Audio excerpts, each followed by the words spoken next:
America Israel Iran जंग का असर हमारे देश यानी भारत पर दिख रहा है। ना सिर्फ भारत के कई हिस्सों में बल्कि लगभग सभी हिस्सों में अब दिक्कतें परेशानी कैसे बढ़ गई हैं, इस पर चर्चा करने का समय है, क्योंकि आप भी चाहते हैं कि इस पर बात हो और सरकार से जो सवाल आप कर रहे हैं उसके जवाब हम लेने की कोशिश भी कर रहे हैं। देश भर में एलपीजी की आपूर्ति 30% कम हो गई है। बदलती स्थितियों के बीच सरकार ने प्राथमिकता तय कर दी है। एलपीजी, सीएनजी और पाइप्ड कुकिंग गैस 100% मिलेगी। सरकार का यह दावा है कि उसमें कोई भी दिक्कत परेशानी नहीं आएगी, लेकिन एलपीजी एजेंसीज उनको भी निर्देश दिए गए। एलपीजी एजेंसीज को पर्याप्त स्टॉक का जो कहा गया है एक निर्देश, उसके मुताबिक उनका भी कहना है कि हमारे पास पर्याप्त स्टॉक है, लेकिन उसके बावजूद फिर लोगों की लंबी लंबी कतारें जो लग रही हैं, क्या वो एक पैनिक का माहौल क्रिएट किया जा रहा है?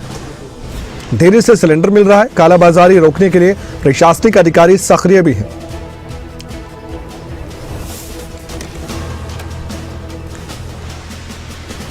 और हमारे साथ इस वक्त देवेंद्र दांगी जुड़ चुके हैं, उनसे हम बातचीत करते हैं और बातचीत करके हम ये जानने का प्रयास करते हैं कि हालात धरातल पर क्या हैं। देवेंद्र, जिस तरीके से एलपीजी गैस सिलेंडर की पिछले 2 से 3 दिनों में बात हो रही है, खबरें अभी तक 1 हफ्ते पहले ही, और खुद मैंने भी एक रिपोर्ट बनाकर सोशल मीडिया के जरिए भी दर्शकों को बताया था कि जो हालात बन रहे हैं, एक्सपर्ट्स कह रहे हैं कि आने वाले वक्त में मुश्किलात आ सकती हैं। ईरान अगर और ज्यादा आक्रामक तरीके से अमेरिका को जवाब देगा तो इसका असर बाकी देशों पर पड़ेगा, एशिया के देशों पर भी पड़ेगा, और ऐसा हो भी रहा है, क्योंकि जो हार्मोज है उसे ब्लॉक कर दिया जाए और हमारा जो एलपीजी का जितना भी स्टॉक है वो हमारे देश में जितना बनता है वो नाकाफी है, इसलिए हमें इंपोर्ट करना पड़ता है। और इंपोर्ट कहाँ से करते हैं? Qatar, UAE, Oman. ये दर्शकों के लिए मैं जानकारी भी दे रहा हूं ताकि वो समझ भी पाएं कि हम क्यों इस पर चर्चा कर रहे हैं। अब जो रास्ता है वो समुद्री रास्ता है। समुद्री रास्ता है तो ईरान बीच में है, ईरान है तो यहाँ दिक्कत परेशानी है। जो स्टॉक हमें मिलना चाहिए लगातार वो इंटरप्ट हो रहा है। तो इसकी वजह से ऐसा नहीं है कि एलपीजी गैस सिलेंडर का जो स्टॉक है हमारे पास खत्म हो गया हो, लेकिन एक पैनिक का माहौल भी क्रिएट किया जा रहा है। धरातल पर मैं आपसे जानना चाहता हूं, इस तरह से देवेंद्र की जो हालात बन रहे हैं दुनिया में और कुछ देशों में, खासकर ईरान, अमेरिका, इजराइल के बीच में, उसका असर हम पर जो पड़ रहा है, अगर 10-15 दिन और चलता है क्या होगा?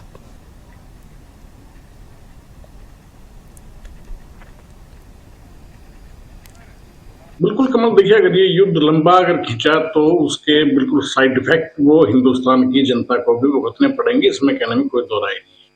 अब जबकि तरह तरह के बयान आ रहे हैं, आपने भी सुना होगा कि डोनाल्ड ट्रंप का एक बयान आया था कि युद्ध हम अच्छी उससे चल रही हैं और ज्यादा लंबा नहीं चलेगा, इस तरह के संकेत दिए थे, लेकिन उनका कोई भरोसा नहीं किया जा सकता। दूसरी तरफ इजराइल जो है वो पूरी ताकत के साथ लगा हुआ है।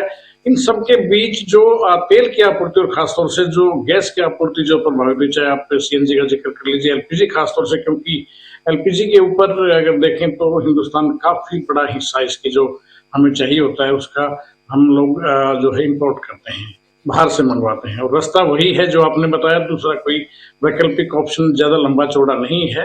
हालांकि अगर परिस्थितियां अगर यूं ही रही तो वो तो रास्ते खोजने पड़ेंगे, लेकिन इन सब के बीच जो स्थितियां बदल रही हैं उसका असर, उसके साइड इफेक्ट्स बिल्कुल हिंदुस्तान पर पड़ने शुरू हो गए हैं। और अगर फिलहाल की बात करें कमल, तो कमर्शियल सिलेंडर जो है वो उनके ऊपर ब्लैक शुरू हो गई है। जो करीब 1850 रुपए में जो सिलेंडर मिलता था वो 2700-2800 रुपए में ब्लैक में मिल रहा है मार्केट में। और अधिकारियों को भी ये चीजें उनकी नोटिस में भी आई हैं, इसलिए अधिकारी भी सक्रिय हो गए हैं।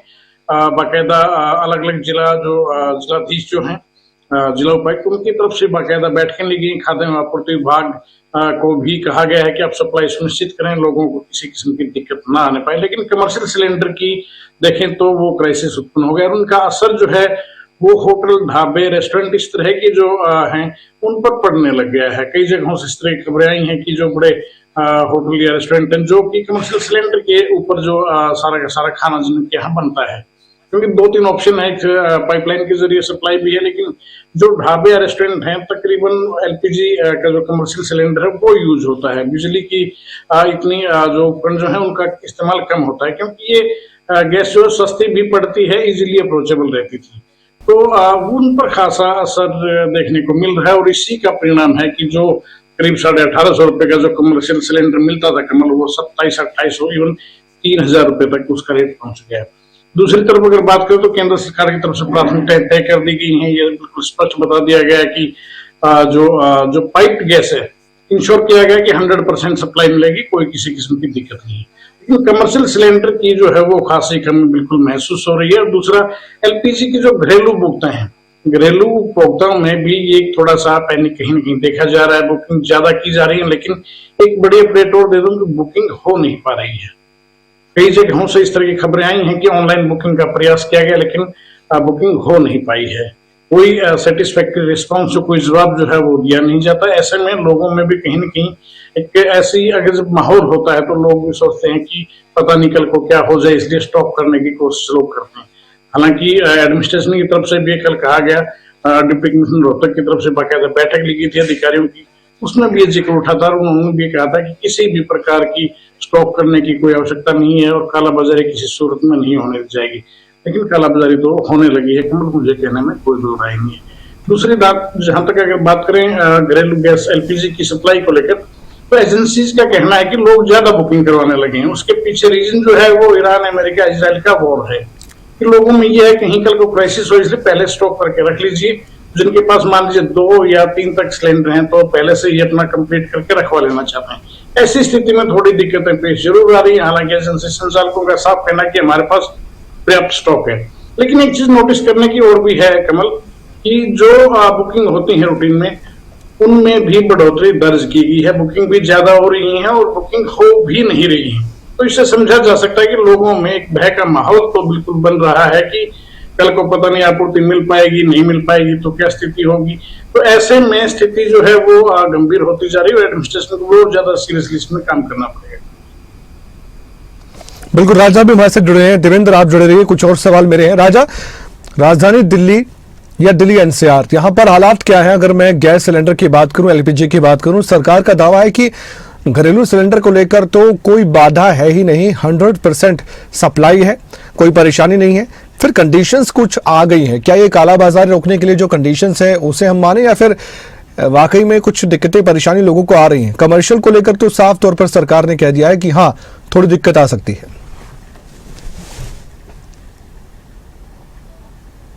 और बिल्कुल देखिए, कमर्शियल सिलेंडर को लेकर दिक्कतें आ रही हैं। पिछले 2 दिनों से दिल्ली के जो अलग अलग रेस्टोरेंट हैं उनके पास पर्याप्त जो सिलेंडर है, कमर्शियल सिलेंडर की जो सप्लाई है वो नहीं हो पा रही, जिसकी वजह से आज भी दिक्कतों का सामना करना पड़ रहा है। ऐसे में जो गैस एजेंसियां हैं उनसे लगातार जो संचालक हैं वो बात कर रहे हैं। तमाम जो रूल एंड रेगुलेशंस हैं भारत सरकार के, उसके अकॉर्डिंग जो है कमर्शियल जो सिलेंडर है वो 20 से 21 दिन में आप ले सकते थे, पर 25 दिन जो कि डेट को बढ़ा दिया गया, तो उससे काफी दिक्कतों का सामना करना पड़ा। और सबसे बड़ी बात की जो जानकारी है और जो संचालक हैं, होटल संचालक है, उनसे हमारी बात हुई। उन्होंने बताया कि पिछले 3 से 4 दिन में उनकी जो सप्लाई है सिलेंडरों की, वो गैस एजेंसी के जो एम्प्लॉय हैं, कर्मचारी हैं, वो नहीं कर पा रहे, जिसकी वजह से काफी दिक्कतों का सामना करना पड़ रहा है।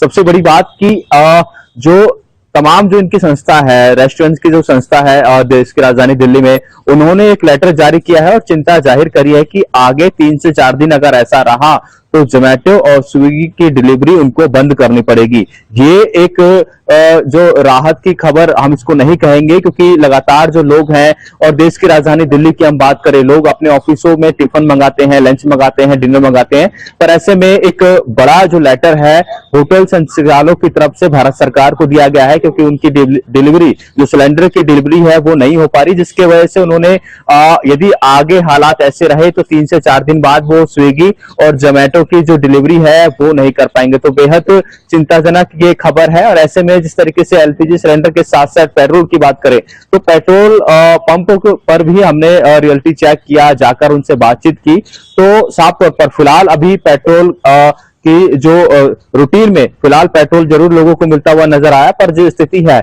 उसको देखते हुए आगे पेट्रोल को लेकर और डीजल को लेकर भी दिक्कतें पैदा हो सकती हैं देश की राजधानी दिल्ली में। जी कमल जी, ही कहा, और इस पर नजर बनाए रखेगा राजा, क्योंकि आज हमने भी दर्शकों को कहा है कि हम रियलिटी चेक भी करेंगे ग्राउंड पर जाकर। और मैं उम्मीद करता हूं कि आप देवेंद्र, हमारे ब्यूरो सभी धरातल पर जाकर देखेंगे कि लोग परेशान हैं तो क्यों है, और जो गैस एजेंसीज हैं उनकी तरफ से क्या कहा गया, जो निर्देश हैं और जो दावे हैं उनकी सच्चाई क्या है।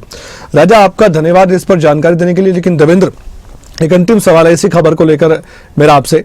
आपने कुछ धरातल की बातें बताई हैं, अब लोग ये भी तो पूछ रहे हैं कि गैस सिलेंडर फिर महंगे भी क्यों कर दिए हैं।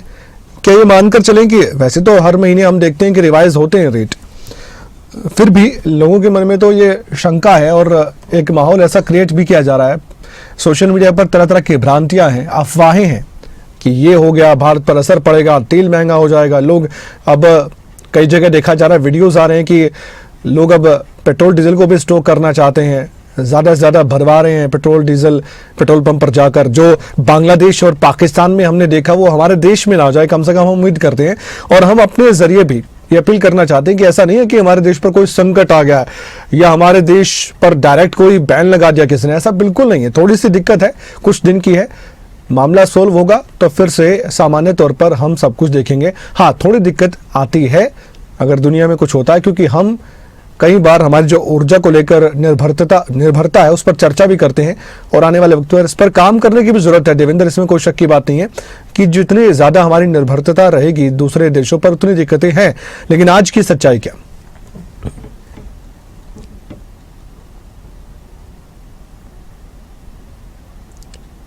आपने बड़ी वाजिब बात की है कमल, और बिल्कुल जो धरातल पर जो हकीकत है वो आपने बयान की है।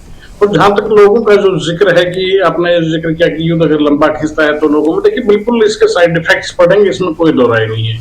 हालांकि मुझे नहीं लगता कि बांग्लादेश या पाकिस्तान जैसी स्थिति इंडिया में उत्पन्न होगी, मुझे ऐसा नहीं लगता, क्योंकि हमारे पास ऑप्शंस हैं और सरकार इसको लेकर गंभीर भी है। तो वैसी स्थिति तो मैं नहीं आंकता कि ऐसी कोई हालात पैदा होगी। लेकिन अगर युद्ध लंबा खींचा तो कमल उसके साइड इफेक्ट्स तो आएंगे, इसमें कोई दो राय नहीं। एक छोटा सा एग्जांपल देकर मैं दर्शकों को समझाना चाहूंगा। एलपीजी का मैं जिक्र करूंगा। मैं कह रहा था कि कोई शॉर्टेज नहीं है, ये दावा किया गया एजेंसीज की तरफ से, सरकार की तरफ से। कुछ नियम, कुछ कायदे तय किए गए हैं। जो पहले सिलेंडर 15 दिन में मिलता था वो 21 और बाद में 25 दिन का तय कर दिया गया। 25 दिन के पहले आप बुकिंग नहीं कर पाएंगे। ऐसी स्थिति के बीच में पर्याप्त स्टॉक का दावा किया गया, लेकिन एक डेटा जो है वो मैं देख रहा था रोहतक के संदर्भ में। अगर बात करूं तो 5 तारीख को 4230 सिलेंडर यहाँ पर एलपीजी घरेलू गैस की बुकिंग हुई थी और कल का डेटा था 4986। यानी कि इसमें देखिए आप करीब करीब 800 सिलेंडर का फर्क सिर्फ हफ्ते भर के अंदर है। यानी कि लोगों में पैनिक तो बढ़ रहा है कमल, ये डेटा इस बात की गवाही देता है। रोहतक में हालांकि आई थिंक मेरे ख्याल से शायद 16 एजेंसीज हैं और सभी पर पर्याप्त स्टॉक की बात कही गई है, अधिकारियों ने बाकायदा बैठक ली है। लेकिन जो आपका सवाल है कि पाकिस्तान या बांग्लादेश, देखिए अगर युद्ध लंबा खींचा तो उसमें इस तरह की स्थितियों का सामना तो एक प्रॉब्लम तो फेस करनी पड़ेगी। अब ठीक है, पाकिस्तान जैसी स्थिति तो नहीं, हालात हमारे देश में नहीं होंगे, हमें मालूम है, क्योंकि रूस से भी। और अगर आपूर्ति के लिए देखें तो हम वैकल्पिक चीजें जो है वो खोज रहे हैं। देवेंद्र, एक्चुअली असल में बात क्या है कि जो अभी बिल्कुल हालात जो बन रहे हैं देवेंद्र, उसमें एक बात मैं ऐड करना चाहता हूं कि हमारे बाकी देशों से बहुत अच्छे संबंध है। पाकिस्तान बांग्लादेश के उतने नहीं है और हमारी जो कमिटमेंट देशों से रहती है, जुबान का एक खेल होता है ना डिप्लोमेटिक तरीके से, वो हमारी पक्की वाली है। तो रूस से भी हम तेल खरीद सकते हैं, ये तो अमेरिका भी कह रहा है कि ठीक है चलो जो भी है, उस पर हम ज्यादा नहीं जाना चाहते क्या मसला है डिप्लोमेटिक तरीके से, लेकिन हमारे संबंध बाकी देशों से। लेकिन जो सोशल मीडिया के जरिए पैनिक का माहौल बनाया जा रहा है, और यहां तक मैं देख पा रहा हूं, हम तो आप तो समझते हैं, हम पत्रकार हैं, सोशल मीडिया पर वीडियो वायरल होते हैं, उसकी तस्दीक करते हैं सच है या फेक है। पाकिस्तान के बांग्लादेश के वीडियो शेयर करके इंडिया के बताए गए। तो ये जो लोगों में भ्रम की स्थिति फैलाने की कोशिश की जा रही है, इस पर भी ध्यान देकर जागरूकता फैलाने की कोशिश है कि आप पैनिक ना होइए, सब ठीक है अभी।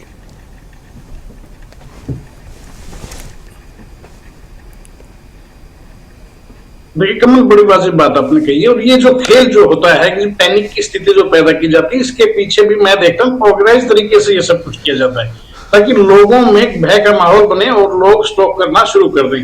लोग स्टॉक करने की कोशिश करेंगे तो ब्लैक मार्केटिंग करने वाले लोगों को प्रॉफिट होगा।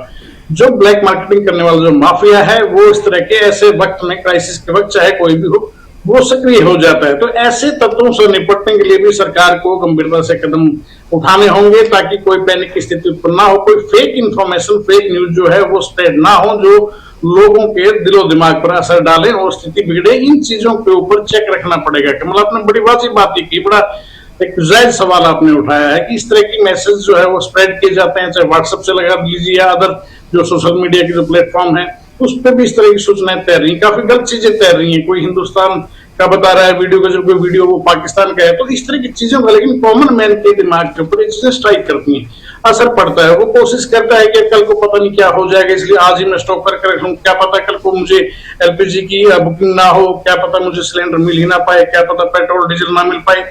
तो इन चीजों का फायदा जो ब्लैक मार्केटिंग करने वाले हैं, जो काला बाजारी करने वाला जो माफिया है, जगह जगह पर सक्रिय होता है, ऐसे तत्व ऐसी चीजों को ज्यादा स्प्रेड करते हैं, ऐसे मैसेजेस को, ताकि लोगों में भय का माहौल क्रिएट हो और उसका फायदा जो है उन लोगों को मिल सके। तो ऐसे में कहीं न कहीं हमारी जो सरकारी एजेंसी जो हैं, जो जिम्मेदार एजेंसीज हैं, या खाद्य एवं आपूर्ति विभाग को लगा लीजिए, इस तरह के जो एजेंसीज हैं उनको और ज्यादा सक्रियता के साथ, स्थिति बिल्कुल ट्रांसपेरेंसी के साथ जो है वो चीजें सामने समय समय पर रखनी पड़ेंगी, ताकि जनता में कोई गलत मैसेज ना जाए। जैसे रोहतक का मैं जिक्र कर रहा था, डिप्टी कमिश्नर ने बाकायदा बैठक लेकर सारी स्थिति पर विश्लेषण किया और उसके बाद जो प्रेस रिलीज जारी की, विस्तार से बताया गया कि किसी किस्म की कोई दिक्कत नहीं है, अब आराम से रहिए, बिल्कुल कोई प्रॉब्लम यहाँ पर फिलहाल नहीं है और आने वाले समय में भी ऐसी कोई दिक्कत नजर नहीं आती। तो मेरा ये उदाहरण देने का सीधा सा एक जो मकसद है वो ये है कि बाकी जो जगहों पर जो अधिकारी हैं, तो एक्चुअल जो स्थिति है अगर पब्लिक के सामने रहेगी, एक ट्रांसपेरेंसी रहेगी, एक मैसेज रहेगा, एक श्योरिटी रहेगी लोगों के दिमाग में, तो जो काला बाजारी करने वाले जो माफिया होते हैं वो अपने मंसूबों में कामयाब नहीं हो पाते हैं। तो ऐसे में कहीं कहीं एडमिनिस्ट्रेशन को, सरकारी एजेंसीज को सक्रिय होकर और थोड़ी सी मेहनत जरूर करनी पड़ेगी इस मामले में। बिल्कुल सही कहा और इस पर हम चर्चा करते रहेंगे, क्योंकि लोगों से जुड़ा मसला है। आपकी हमें चिंता है, देश की चिंता आपको भी है और हमें भी है, दोनों को करनी चाहिए। इसलिए अफवाहों पर ध्यान न देकर बस जो चल रहा है, सरकार जो कह रही है, प्रशासन जो बता रहा है, आज कम से कम इस मसले पर तो उन पर यकीन कीजिए और हम आपको लगातार अपडेट देते रहेंगे इस खबर को लेकर। बहुत बहुत शुक्रिया, विस्तार से आपने चर्चा की इस खबर पर, देवेंद्र दांगी।